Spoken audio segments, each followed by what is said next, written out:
Hello, I'm in a 2002 Ford Explorer and I'm going to show you where the OBD2 port is. So you got like a check engine light, you've got a code reader, you want to see what's going on with it, you'll need that port. So from the driver's side, we'll just go straight down and keep going down until you see this plug right here. It should look like that.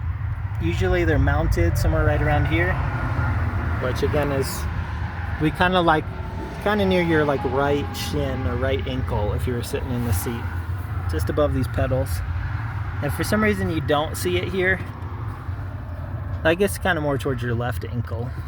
It's just like above the corner of this pedal.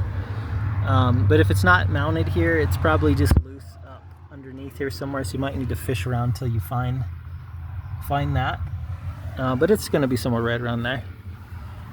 Hope your vehicle doesn't need very much work, and hope you have a wonderful day.